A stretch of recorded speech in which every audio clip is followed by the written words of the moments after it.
It was October of 1980, and on the very day they lowered her husband Thomas into the cold Ohio ground after 38 years of marriage, Linda Anderson came home to find her son had declared war. He hadn't used words, of course. Mark had never been one for direct confrontation. He used rust and iron instead. There, in the heart of the South pasture, the one that caught the afternoon sun just so, sat 5 derelict tractors. They were hulking skeletal things, dragged from the forgotten corners of the county and dumped on her land like industrial carcasses. A deep, angry red bled from their corroded bodies into the green grass, and wedged under the wiper of her pickup truck was a crisp, official-looking envelope from the county zoning board. Let me tell you something about grief. It doesn't always come as a flood of tears. Sometimes it comes as a cold, hard silence. A silence that freezes everything inside you until you feel like you're made of glass. That's how Linda felt standing there. The funeral black of her dress catching on the breeze, the sterile words of the county notice burning in her hand. Violation, it said. Unlicensed and inoperable machinery.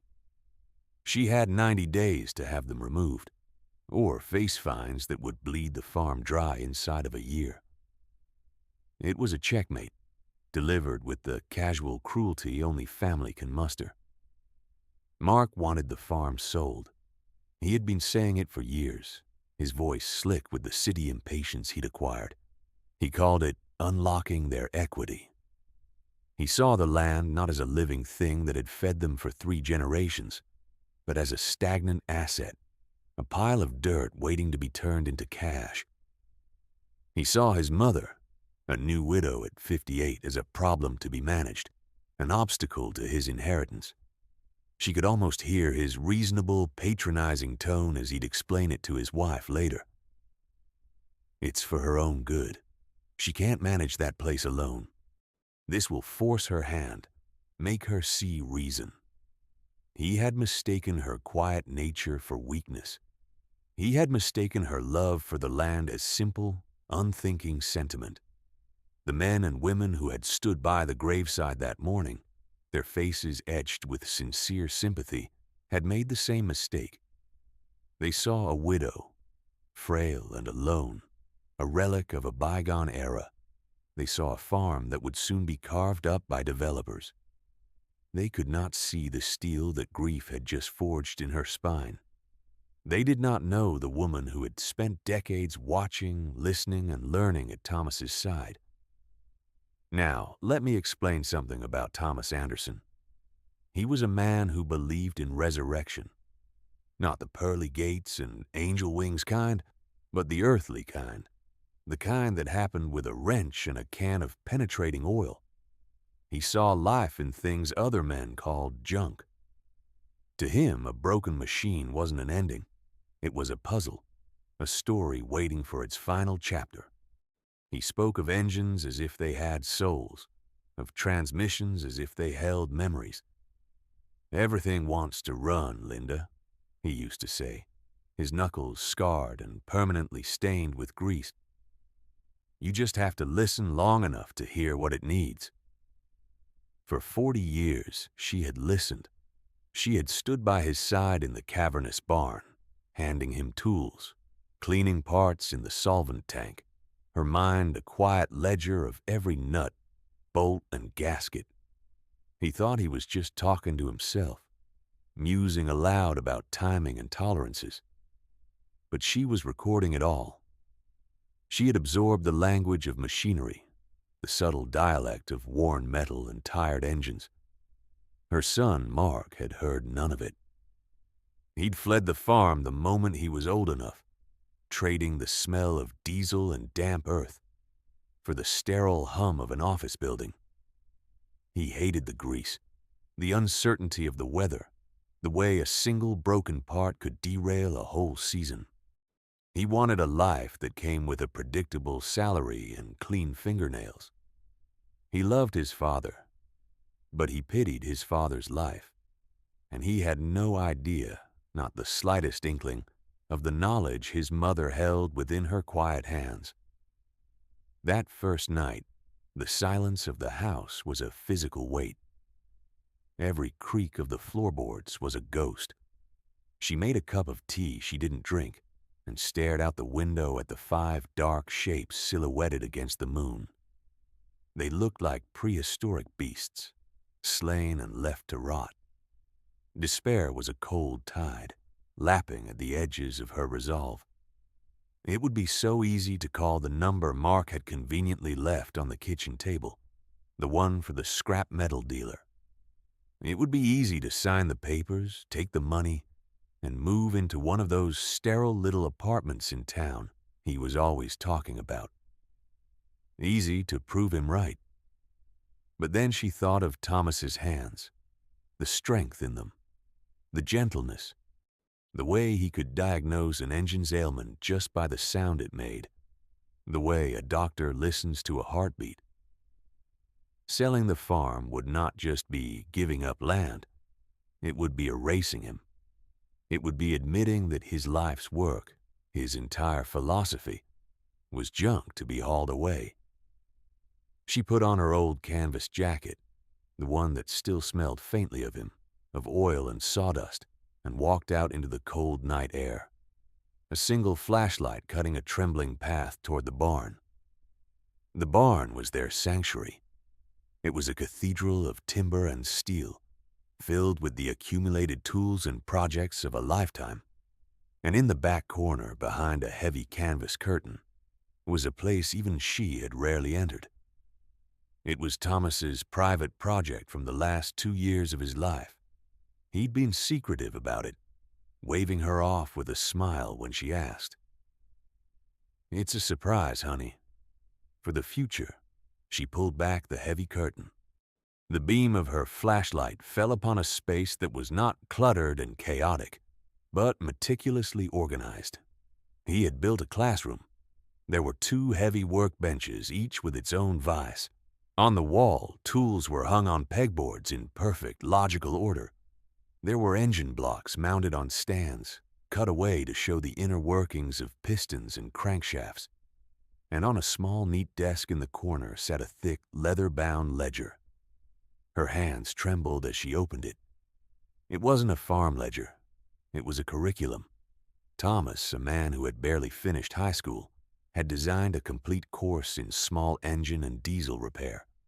There were lesson plans, diagrams he'd drawn himself, notes on how to explain complex ideas in simple terms.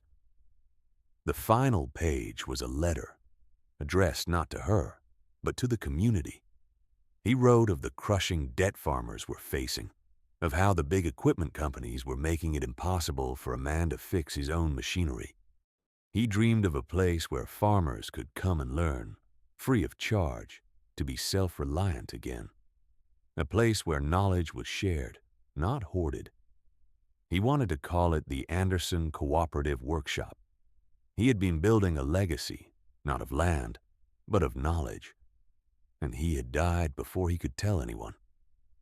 Standing there in the cone of light from her flashlight, Linda Anderson felt the glass inside her shatter, and what rushed in to replace the cold silence was not sorrow, but a white-hot, furious purpose. Mark hadn't just dumped 5 tractors in her pasture. He had, in his ignorance, delivered the raw materials for her husband's dream. They weren't junk. They were the curriculum. The next morning, she did not call the scrapyard. She called the county zoning office. A man named Mr. Harris answered, his voice bored and bureaucratic. She explained the situation, her voice calm and even. "There's been a mistake," she said. "Those tractors are not abandoned. They are part of a restoration project." There was a pause on the other end of the line, followed by a sound that was not quite a laugh, but held all of its condescending cousin's disbelief. "Ma'am," Mr. Harris said slowly as if to a child, "our inspector noted they were rusted through. No engines, some without wheels. They're scrap. We can grant you a 30-day extension, but you really should call a hauler." I will have the first one running within 90 days, Linda stated. It was not a plea. It was a fact. Another pause, longer this time. Very well, Mrs. Anderson, he said, the pity thick in his voice. You have your 90 days. We'll be in touch. He was right, of course. To any sane person, the tractors were a lost cause. The first one she chose was an old Alice Chalmers, a model from the 50s. Its orange paint was faded to a pale, leprous pink. Birds had nested in the engine bay, which was a tangled mess of brittle wires and corroded metal. One of the enormous rear tires was completely gone, the rim sinking slowly into the soft earth. The land was already beginning to reclaim it. It was the very picture of decay. Let me stop and ask you something. Have you ever wagered everything on an idea no one else believed in? Have you ever felt a conviction so deep that the laughter of the world sounds like a distant, irrelevant noise? That was Linda Anderson on that first day. She hitched the old farm truck to the dead tractor, and with the engine screaming and the tires churning up mud, she dragged the great metal corpse from the pasture to the concrete floor of the barn. The sound of it, a horrible shriek of metal on metal, echoed across the valley. Her neighbors, the Millers, came out onto their porch to watch. They didn't wave. They just watched, their faces blank with a kind of sad curiosity. They were watching a woman's grief, they thought, manifest in a strange and pointless obsession. The subsequent 3 years were a masterclass in patience. They were a testament to the slow, grinding power of methodical work. The first 90 days were a blur of dismantling. Every bolt was a battle. She soaked them in penetrating oil, heated them with a torch, and strained against them with breaker bars, her whole body aching with the effort. Her hands, which had spent a lifetime baking bread and tending a garden, were transformed. They became calloused, cut, and permanently grimed with grease that no soap could fully remove. She learned the intimate topography of that old machine. Every crack in its cast iron housing, every stripped thread, every worn gear. She used Thomas's books, his collection of old service manuals that he had treasured like scripture. The pages were brittle and stained, filled with his penciled-in notes.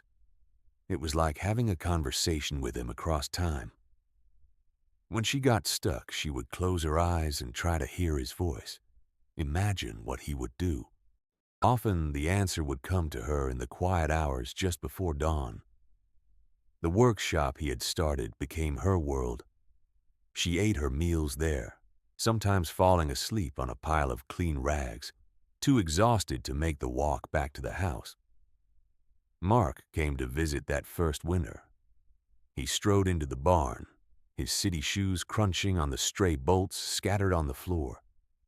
He saw the tractor in pieces, a chaotic explosion of metal parts, and a look of vindicated pity crossed his face. "Mom," he said, his voice gentle, the way a doctor tells you bad news. "This is crazy. Let me call the scrap man.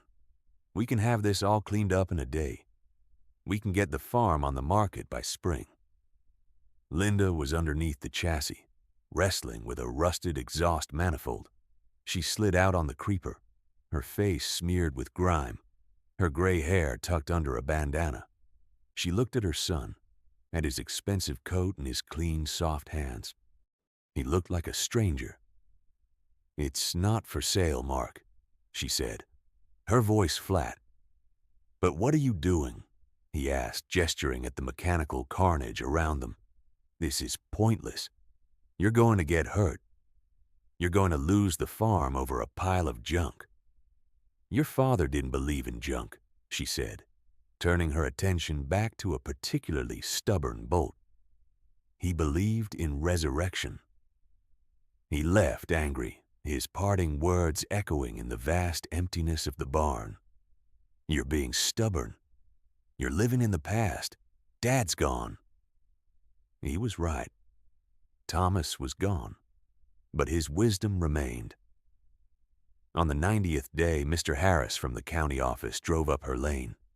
He was expecting to serve her another notice, to begin the process of levying fines.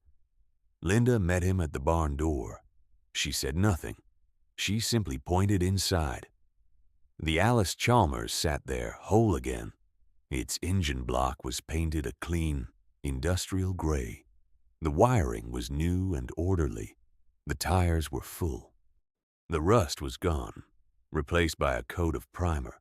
Mr. Harris stared, his mouth slightly agape. "Well, I'll be," he muttered. "It's assembled." He walked around it, touching a fender as if to confirm it was real. "But does it run?" he asked, a skeptical smirk returning to his face. Linda climbed into the worn metal seat, the very same one Thomas had sat in decades before. She pulled the choke, turned the key, and pressed the starter. For a moment, there was only the groaning of the starter motor. Mr. Harris's smirk widened, and then it happened. A cough, a sputter of black smoke, and then a roar. The old engine caught, settled into a rough, rattling idle, and then smoothed out into a deep, rhythmic thrum that vibrated through the concrete floor and up into Linda's bones. It was the sound of a heartbeat, returned.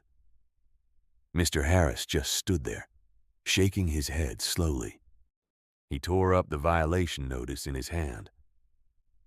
"You've met the terms, Mrs. Anderson," he said, his voice holding a new note of respect. "You've met the terms." That was the first victory. A small one, but it was enough. The whispers from the neighbors didn't stop, but their tone began to change. Pity slowly gave way to a grudging curiosity. The story of the widow and the resurrected tractor became a piece of local folklore. The next 2 years were spent on a hulking John Deere, a machine so far gone that its engine had seized solid. This was a different kind of challenge, one that required not just mechanical skill, but a deep, almost spiritual patience. She had to completely rebuild the engine, sourcing rare parts from old farm auctions and forgotten catalogs. It was during this time that the community began to tentatively step in. Old Man Miller, who had watched her from his porch with such skepticism, showed up one day with a box of old gaskets he'd had in his shed for 30 years.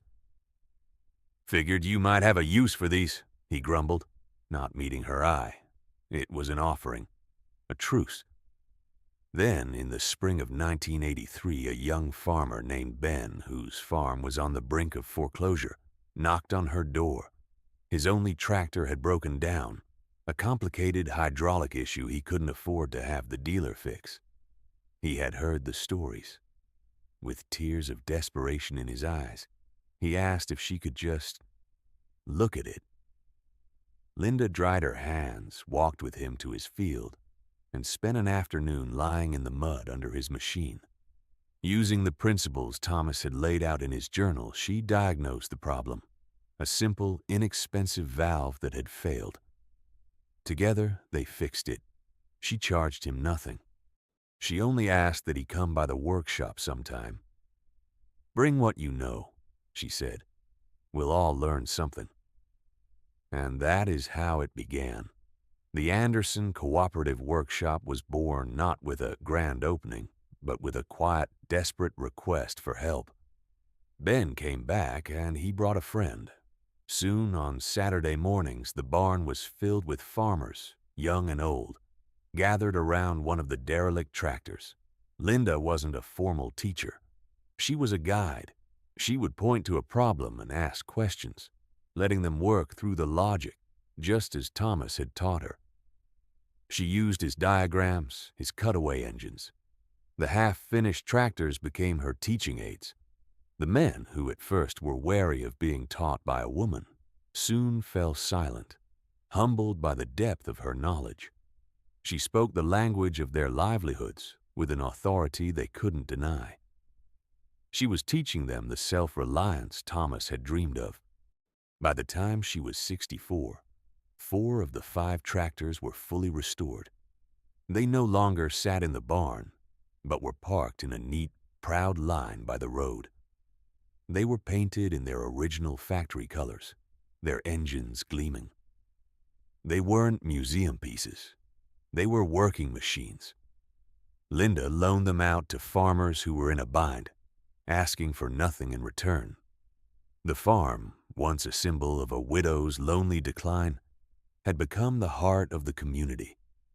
It was a place of hope, a testament to the fact that nothing and no one was ever truly broken beyond repair. The 5th tractor, a massive case that was the most hopeless of them all, remained in the workshop, their perpetual shared project. It was on a crisp autumn afternoon in 1985 that Mark returned. He had been away for 2 years, his visits replaced by terse, infrequent phone calls. Linda was in the workshop, showing a young woman how to set the timing on a small engine when his expensive car pulled into the lane. He got out and just stood there for a long time, taking it all in. He saw the line of restored tractors shining in the sun. He saw the smoke rising from the farmhouse chimney. He heard the sound of laughter and the clang of metal on metal coming from the barn. This was not the dying, derelict place he had tried to condemn. It was more alive than he had ever seen it. He walked into the barn, a place he now seemed to enter as a trespasser. A dozen faces turned to look at him. They were the faces of his mother's community, people he barely knew. And in the center of it all was Linda, her face calm and focused, her hands confidently guiding another's. She looked up and saw him. She didn't smile. She didn't scowl. She simply acknowledged his presence with a nod and went back to her work.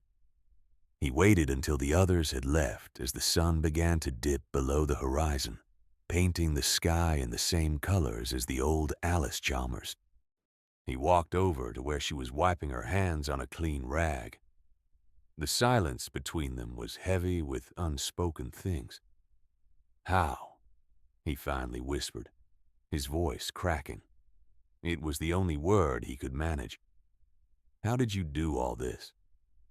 Linda looked around the workshop, at the tools on the wall, at the half-disassembled engine of the final tractor, at the sturdy workbenches her husband had built. "I didn't do it," she said, her voice soft but clear as a bell. "Your father did. He drew the map. He left the tools." She looked directly at her son, and for the first time, he saw not a frail, grieving mother, but the formidable woman she had become. "You just brought me the parts." The truth of that simple sentence landed on him with the force of a physical blow. In his attempt to destroy her world, he had inadvertently given her the means to build a new one, a better one, a legacy for the man he claimed to love. He saw his own actions for what they were, not a misguided attempt to help, but an act of fear. Fear of the farm, fear of being trapped like his father, fear of failing to live up to a man he never truly understood. The tears that came were not just for his father, but for his own profound, staggering foolishness. "I'm sorry, Mom," he choked out, the words torn from him. "I was so wrong. I was so afraid." Linda did not offer easy comfort. She just stood there and let him face the truth he had run from for so long. After a moment, she picked up a wrench from the bench and held it out to him. "The fuel pump on the case is seized," she said simply. "I could use an extra pair of hands." He looked at the wrench, then at his own clean, soft hands, and then back at his mother. He took it.